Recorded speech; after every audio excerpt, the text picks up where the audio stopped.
be talking to you about the school-to-prison pipeline in Massachusetts. So I've been hearing about all this racism in Ferguson, North Carolina, Ohio, and so many other places, but it got me to thinking what's happening around us in Massachusetts. And once I found out the facts, it was truly shocking. So first of all, if you didn't know, the school-to-prison pipeline refers to the use of exclusionary school discipline and how it affects people long-term by pushing them into a criminal justice system later in life. Another term you'll need to know is the broken window theory, which is a metaphor used to describe this concept. If a window is broken and left unrepaired, a person walking by will think no one cares and no one is in charge.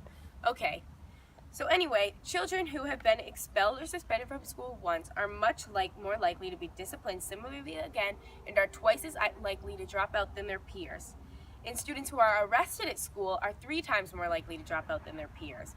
So when schools have police patrolling the hallways, students are getting arrested for minor things like dress code or disrespect, which are problems, but do kids really need to be thrown into jail for having shorts above their fingertips? Well, 64% of in-school arrests were for non-criminal, non-violent, non-drug use offenses. In Massachusetts, public school students missed at least 208,605 days of school. That's as if 1,160 students missed a whole year. So, how is this racism? Well, only 8.7% of students enrolled are black, but black students receive 43% of all out-of-school suspensions and 39% of expulsions. That's 1 in 8 black students receiving school discipline and 1 in 27 white students. Another report found that black male students with special needs were 2 times more likely to be placed on a separate educational track with diminished opportunities than their white male peer. So these are the highest suspension rates in Massachusetts, starting with Holyoke, suspending 21.5% of students, followed by Fall River suspending 14.4% of students, Lynn 12.7% of students, Brockton 10.8%, Springfield 10.5%, Boston 6.2%, with the state average being 4.3%.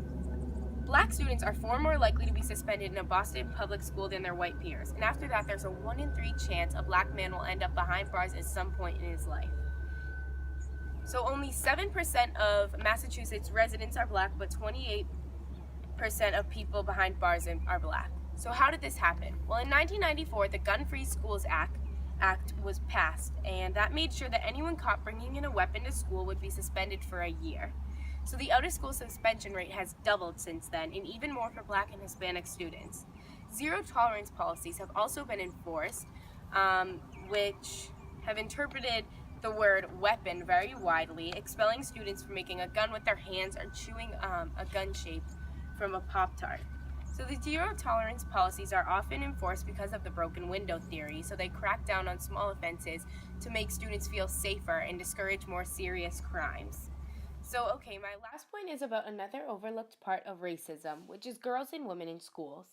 There were 11 times more disciplinary cases involving black girls than their white peers, despite there being 3 times less black girls in Boston schools.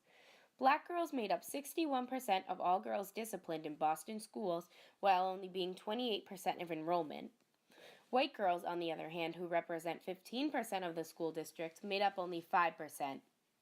Discipline is defined as all out-of-school suspension, expulsion, referral to law enforcement, and in-school arrests. Anyways, black girls encountered 340 of these disciplinary cases, white kids, only 30. In conclusion, the racism is clear, and I think depriving kids of their education is doing more harm than good.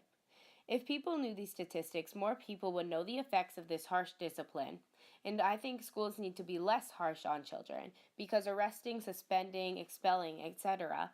will discourage the student other than helping them improve their bad habits. Education is like the broken window theory. A student with a clean educational record will want to keep it that way and continue the success, but a student with a suspension, expulsion, or in-school arrest will think, well, it's already ruined, why not ruin it more? And something needs to be done, because we can't just throw everyone in jail, because American jails are already overcrowded, and if you didn't know, the USA, being only 5% of the world, holds 25% of the prison population, and 60% of the prison population is black, while making up only 30% of the United States.